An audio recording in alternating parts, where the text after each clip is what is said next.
Greetings of the day to all of you.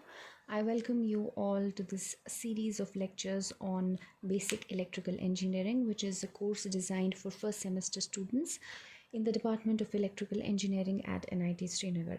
I'm Dr. Tawish Nazir Mir and I'm going to lead you through this lecture series.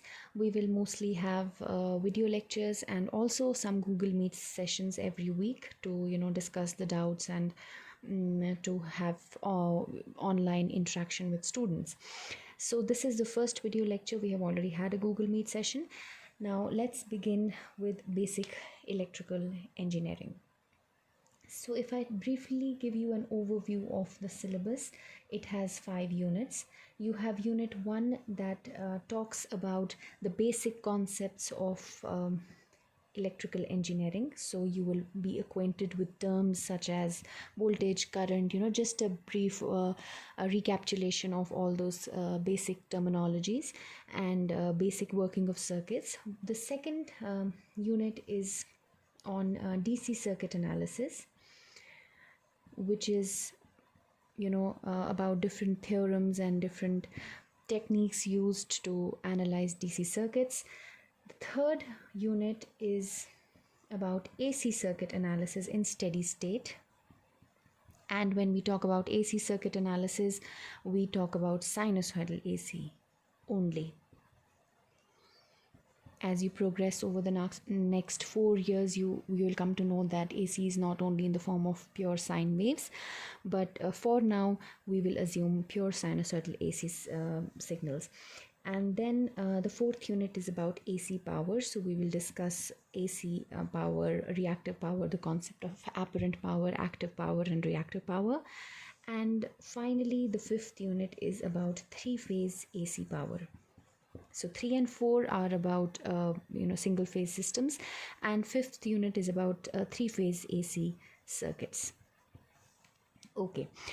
Now, before we start discussing the course, I would like to tell you that this course is entirely based on steady state analysis of circuits. Now, what is steady state?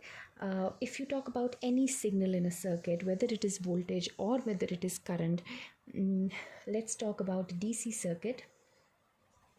And we do not know the elements in the circuit, but for some reason, let's assume that when you just switch on the circuit, the current in that circuit rises, and then it may oscillate and then settle at some value, say I.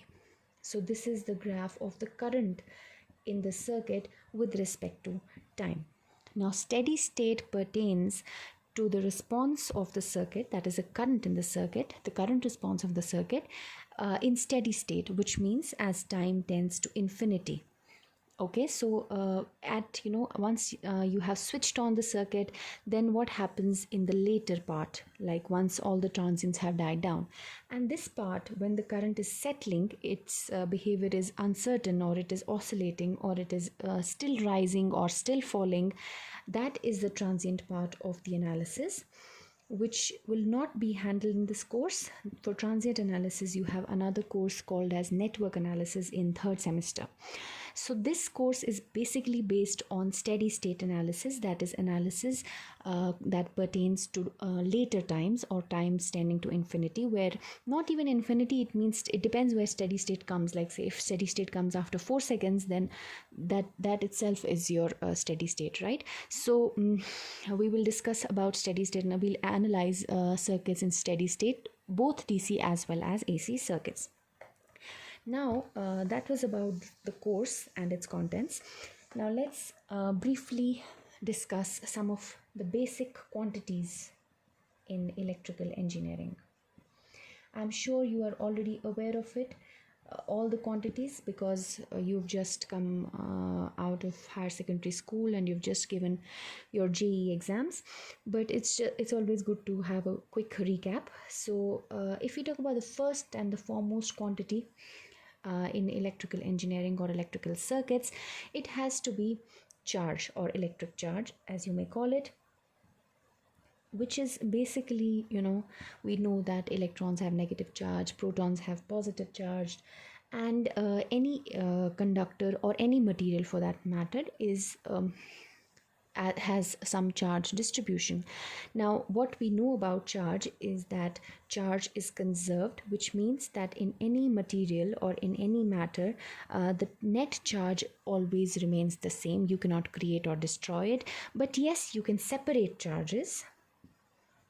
You can separate positive and negative charges to make the material, say, positively charged on one side and negatively charged on the other, or you can transfer those charges to another object, just let's say by rubbing an iron rod with a flannel cloth. That's what you do. You transfer the negative charges onto the cloth and your rod becomes positive. So basically, charge is conserved, but it is transferable, it is separatable, and that is how bodies become charged. Whether they're positively charged or negatively charged, or if they do not have any charge, that means they have uniform distribution of positive and negative charges, then in that case they are electrically neutral. Now, we also know that the unit of charge is coulomb, and one electron has 1.6 into 10 raised to minus 19 coulomb of charge, right? So when we talk about charge, it is quantized. Now, what do you mean by quantized? It means that since you can have an integral number of electrons, whether you have excess of electrons or you have deficiency of electrons, the number is always going to be integral. Therefore, charge is quantized in discrete quantities, which means 1e, 2e, 3e, 4e. You cannot have 3.33e. So that is about charge, that it is conserved and it is quantized. Now, the second quantity that we would like to discuss is current, where we know that electric current has a unit of amperes. And what is basically current? It is the flow of charge per second. That is your electric current. Now, electric current is of course the organized flow of charged particles, and by convention we assume that the flow of positively charged ions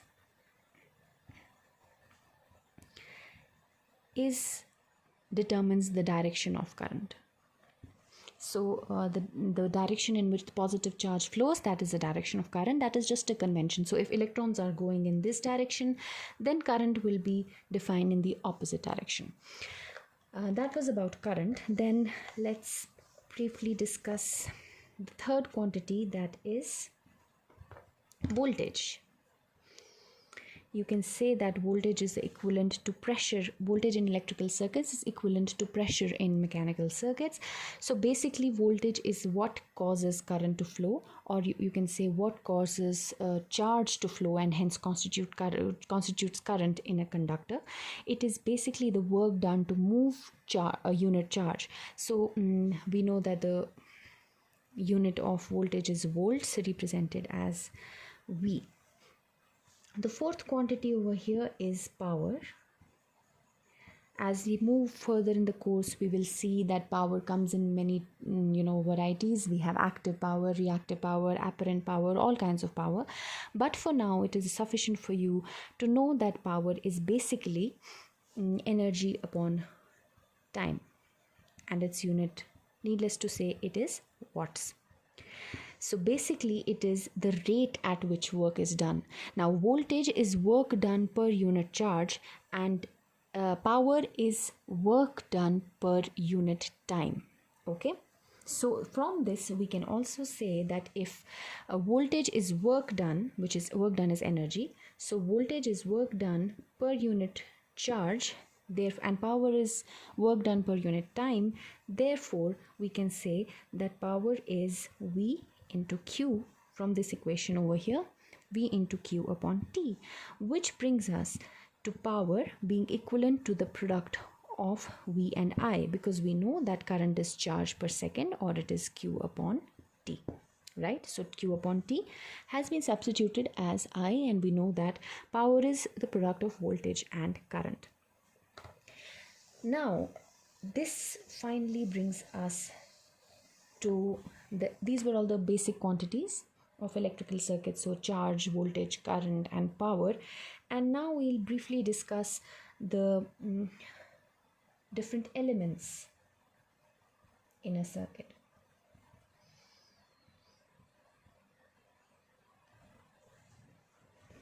Now, any element in a circuit is basically defined by the voltage between the relationship between the voltage across that element and the current through that element. So if you have any element, say X, what is the voltage across this element and what is the current flowing through this element? The relationship between the two will be determined by the nature of that element. And now this brings us to the different elements. The first element is a resistor, which you all have known for many years now.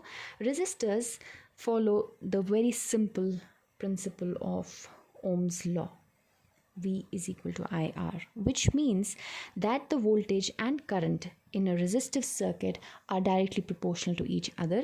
The current is just a scaled version of the voltage. It has the same shape, the same template as that of the voltage. It is just scaled by the value of R. So they have a direct relationship, a proportional relationship as per Ohm's law. Right? So this is the resistor. The second element is, okay, before we go to the second element, let's talk about the power associated with a resistor. Now we saw that power is V into I. So if you substitute for V, you will get power equal to I square R, or if you substitute for I, you will get power is equal to V square by R. Which means that if you have a DC energy source and a resistor connected to that source, for a given voltage, a given current is going to flow, and the power in this circuit is going to be maintained constant, right? So the energy dissipation, which is simply power is equal to energy upon time, therefore the energy dissipation, which is a product of P and T, that energy dissipation is also going to remain constant for some time. Okay, depending upon, for 1 hour it will be constant, then for the next hour it will be the same value. So energy dissipation of a resistor is going to be constant. Now this brings me to the second element, that is the inductor.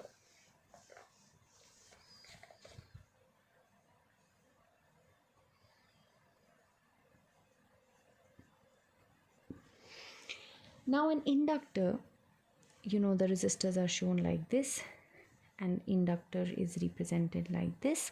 Now an inductor L is determined by the equation L di by dt is equal to V. Now look at this equation.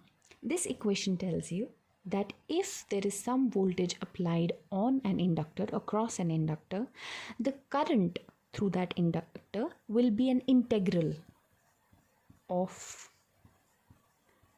the voltage, right? Which means they do not have a direct relationship where V is equal to IR like you had in the resistor, but they have a differential integral kind of a relationship. Now this is very interesting because if you see, let's also solve for energy. Power is equal to V into I, and you know that energy is just power integrated over time, so V into I into dt. Right? Now if I want to find the energy associated with this inductor, I can simply write it as V, or you can say V I can write as L di by dt, and then I can write as it is, dt and dt will go, and this I di integral over time will become half of Li square. I'm sure you have already done this previously, that the energy associated, we're talking about energy right now, the energy associated with an inductor is half of Li square. Now if I give a positive voltage to an inductor, that means I connect it in a DC circuit like this. That means the voltage across the inductor is positive at all times. So voltage is positive at all times, which means di by dt is positive at all times. That is, the slope of current is positive, which means that I is ever increasing. right? From basic mathematics, you know that if di by dt is positive, it means I is continuously increasing. Now, if I connect an inductor in a DC circuit like this, then it is bound that the current through the inductor will go on increasing and increasing and increasing.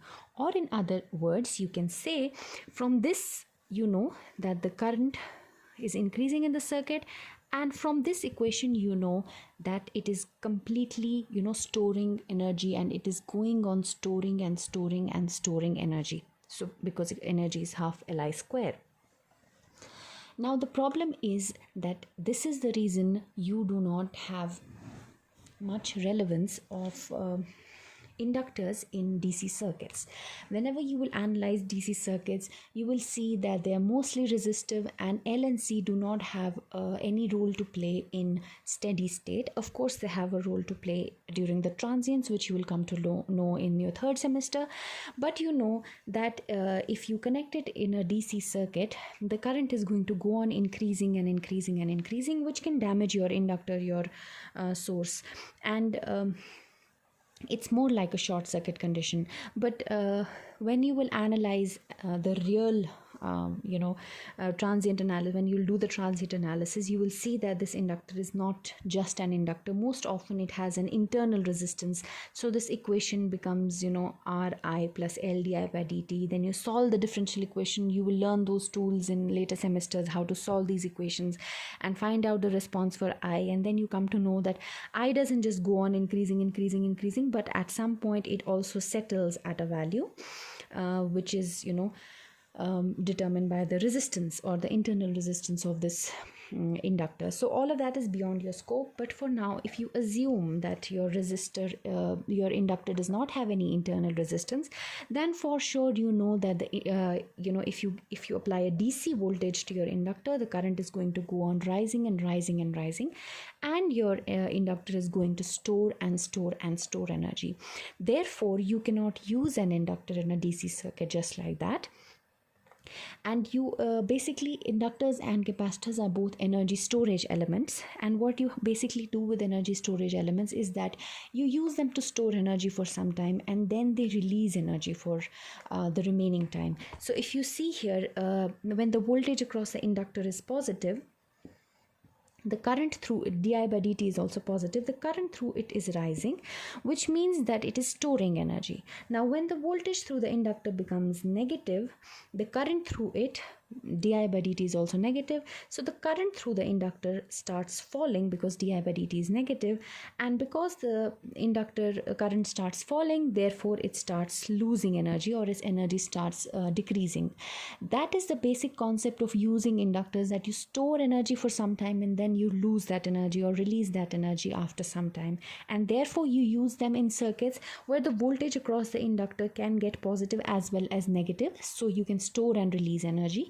But in case of a DC circuit, you will only go on storing and never really release energy, right? So that was about inductors. Now we move on to the third element, that is your capacitor.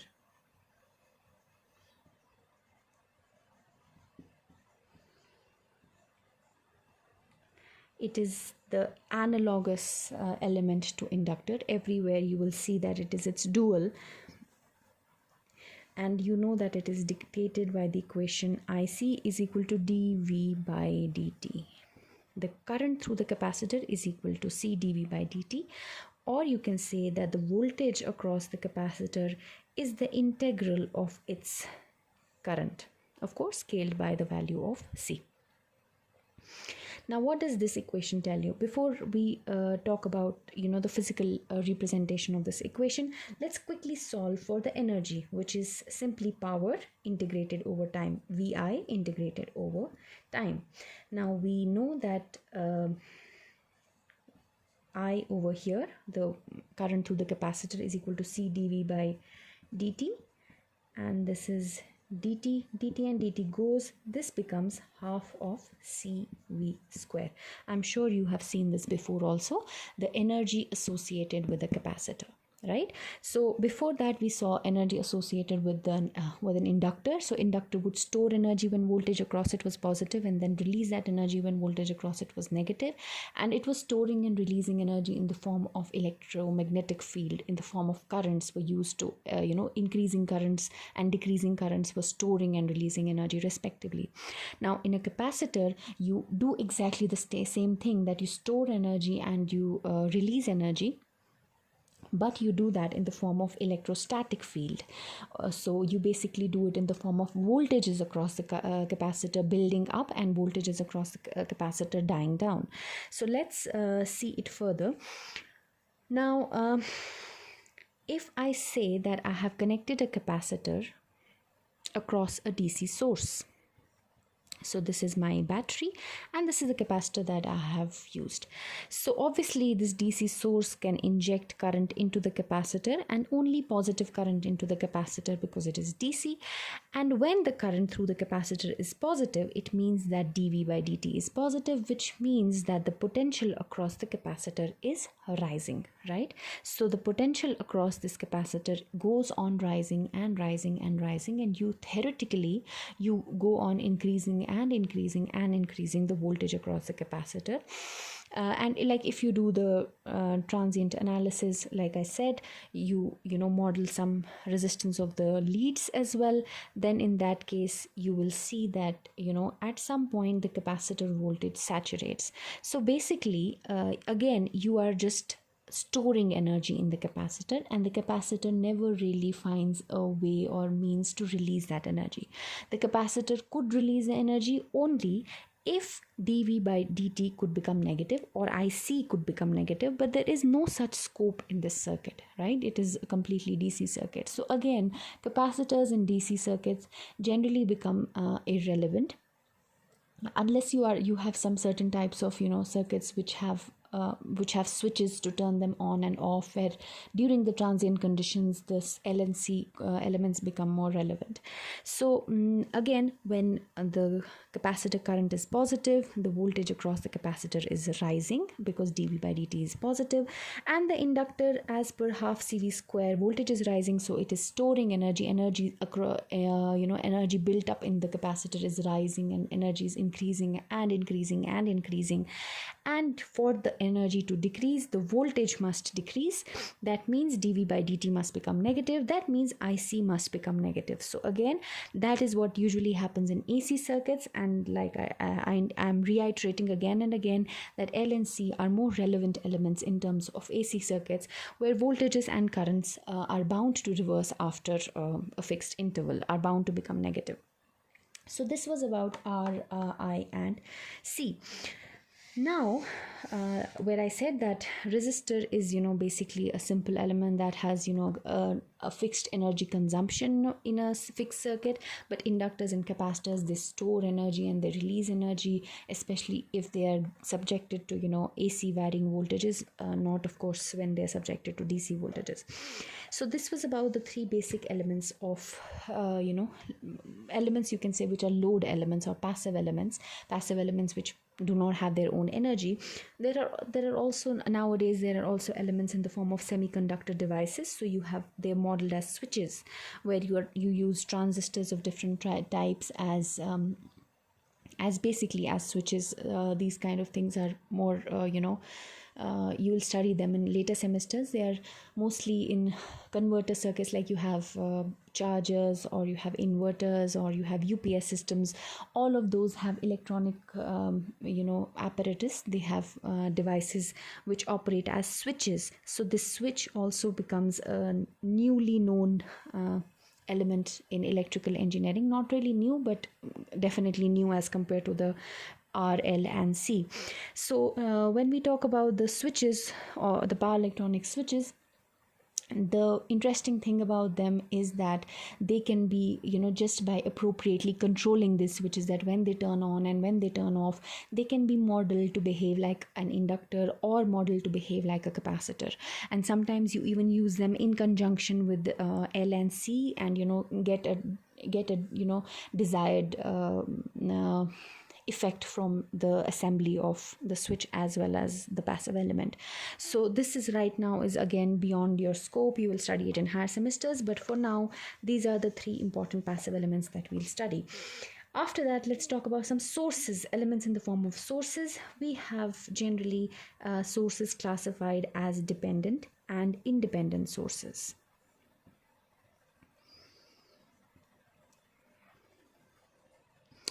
So let's first talk about independent sources. You can have a voltage source, which is represented like a circle with a plus and minus sign and a voltage across it. So this is an independent source, which means, remember we're talking about elements, and elements are determined by the relationship between their V and I. Now what is the relationship between the V and I of an independent voltage source? This one is a voltage source.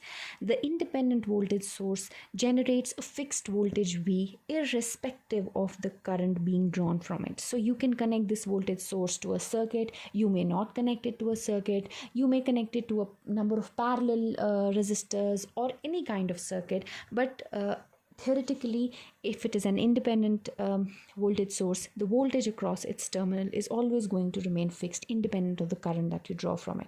So that for you is an independent voltage source. The second kind of source is an independent current source,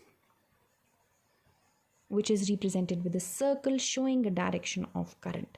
So an independent current source will inject a current I into a circuit to which it is connected, irrespective of the fact that whatever is the voltage across these terminals. No matter what voltage appears across these terminals, the current source is always delivering the same current I. So this is basically a theoretical concept. There is nothing in the world which is a perfect independent source, neither a perfect independent voltage source nor a perfect independent current source. But theoretically, that's how you define them. Also, there is a basic rule of independent sources that you never short a voltage source. You can never short it, and you can never open circuit a current source, because shorting it would be effectively making the voltage zero, and you cannot do that because this voltage has to remain fixed.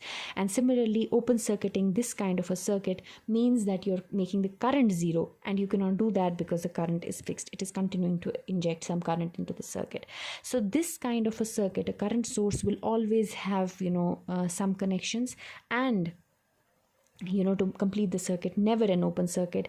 And the voltage source will always have again some kind of connections, but never, it can be open, but it can have some resistances or a network of resistances, but it can never be shorted.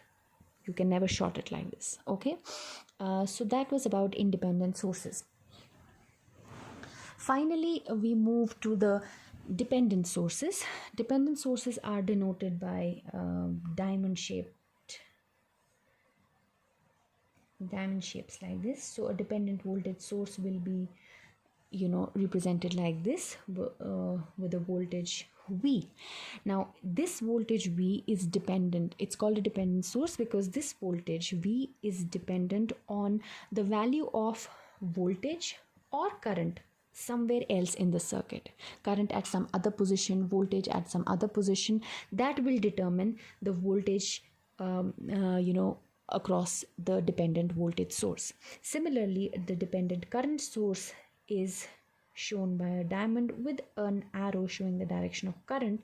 This is your dependent current source, which injects a current I into the network such that I is actually dependent on either the voltage or the current at some other position in the network. So you'll have a series of resistors or whatever, a series of impedances connected in this network, and at some position the voltage or the current will have a relationship with the current injected by this current source or the voltage injected by this voltage source.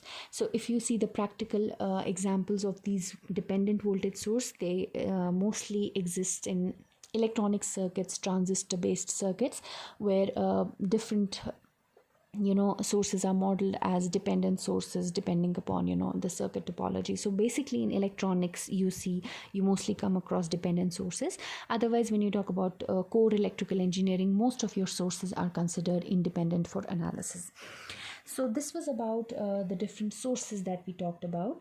And if you basically combine all these sources together, all these elements together, a combination of all these elements, the sources and plus all the or some of the other elements, resistor, inductor, capacitor, or sometimes even a switch, they give rise to a network or a circuit. So that's how you make circuits from different elements, some of sources, some of your other elements, your load elements like R, L and C, and then your quantities get more relevance, voltage, current, power, charge, all of those are established, and that's basically how an electric circuit is formed. So this was about the very basic concepts of basic electrical engineering. Now we start with DC circuit analysis. So we will assume for now that our voltages and currents are direct currents, which means that they are constant over time. They do not have any fluctuations. They do not have any ripple. They have a constant fixed value, both voltages as well as currents in the circuit. So that is what your direct current is. DC circuits are. So basically DC circuits, in fact even as well as AC circuits, are governed by two very interesting laws that I'm sure you must have all studied, which are known as the Kirchhoff's voltage and current laws, which are treated as axioms in electrical engineering. So what does Kirchhoff's law of current states? So you have something called as Kirchhoff's current law, or KCL, which states that the algebraic sum of currents entering a node in a circuit is 0. So I'll just write that down for you. The Kirchhoff's current law states that the algebraic sum of currents entering a node is 0. Before we understand this, let's know what a node is. So I have a circuit. I have a voltage source. Let's not show a battery. Let's show the round one. It's one and the same thing. You can show a battery as well, but I'm just showing a round voltage source. I can have a voltage source, and then I can have a resistor, and then I can have another resistor, and then another resistor, and maybe I can have a current source over here. I just made a network, right? Or different elements and different sources. A node is a point where different elements meet. So this is one node in the circuit, right? Where this and these three elements have met. And again, this is another node in the circuit where these three elements have met, right? And this circuit also has one more node. This entire bus, this entire connection is one node. You can place it here, here, here, anywhere, because all these points are connected to this node. Okay, so this particular circuit has three nodes. So node is a point where different elements meet, right? If you had two resistances here, this would also be a node, treated as a node.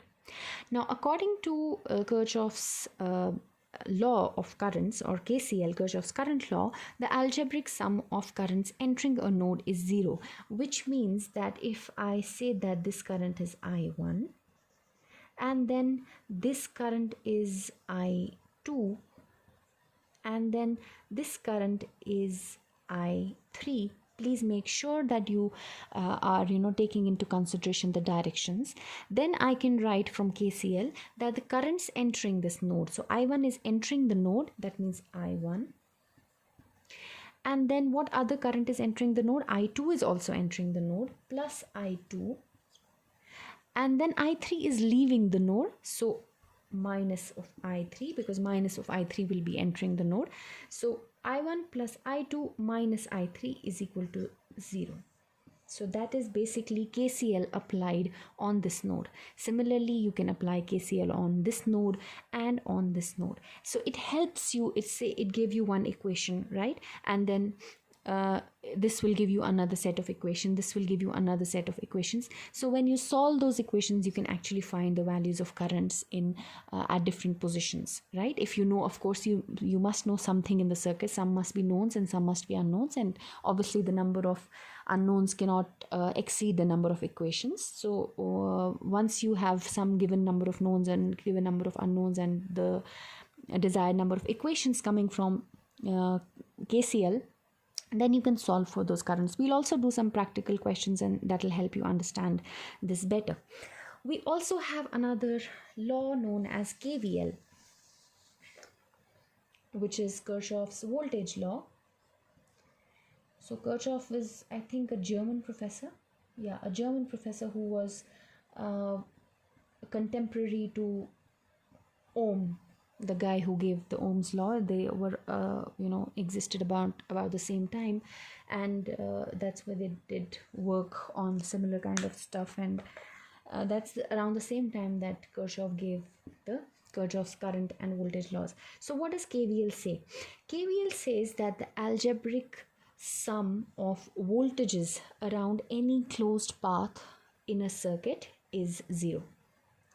So algebraic sum of voltages around any closed I'm afraid my pens are giving up. Closed path, around any closed path is 0. So algebraic sum of voltages around any closed path in a circuit, of course, in a circuit is 0. Now any closed path in a circuit is also known as a mesh or a loop. So wherever you use KVL, you also call it mesh analysis, and whenever you use KCL, which you use on nodes, you also call it nodal analysis. So basically, nodal analysis and mesh analysis are nothing but interpretations of the Kirchhoff's voltage and current laws, where nodal analysis is KCL and mesh analysis is primarily KVL.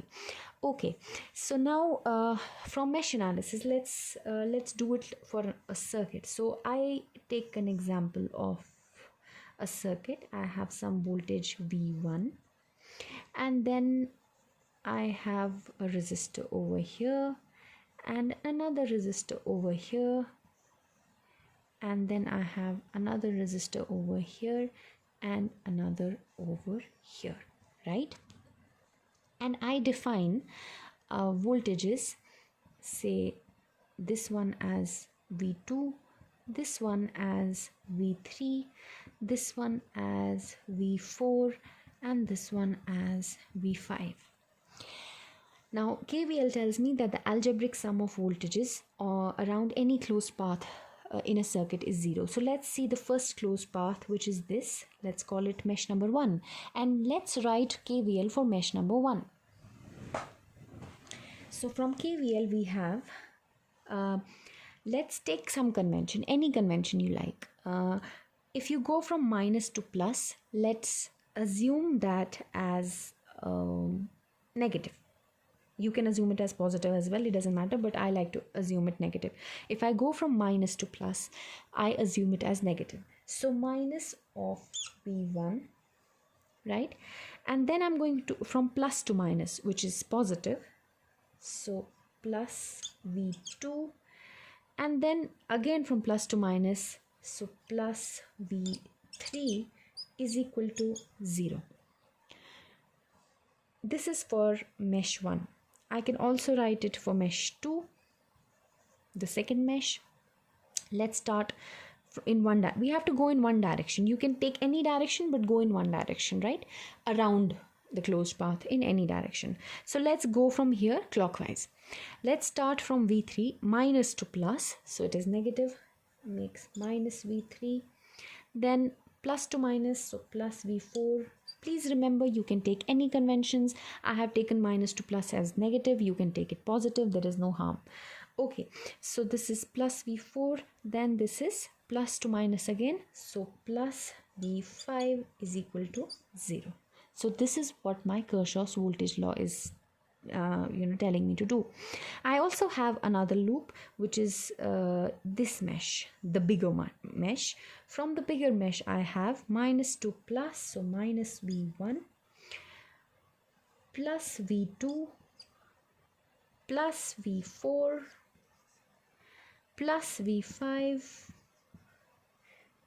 is equal to 0, right? So I could write 3 equations because there were 3 meshes, and of course when I come to solving these equations I must be knowing certain variables, some kind of voltages or some variables in the circuit, so I can solve for so many there are so many like variables 1 2 3 4 5, there are 5 variables. So to solve for 5 variables I must be knowing at least 2 of those variables, so I can solve using 3 equations. So that was about the KVL or Kirchhoff's voltage law. So we have already crossed 40 minutes. We have to solve some questions, but I think I would keep the questions for the next lecture because this lecture otherwise will become too long. So in the next lecture we will solve some questions on Kirchhoff's voltage law and Kirchhoff's current laws. And this particular lecture was mostly to just introduce you and to briefly brush up your concepts on electrical engineering.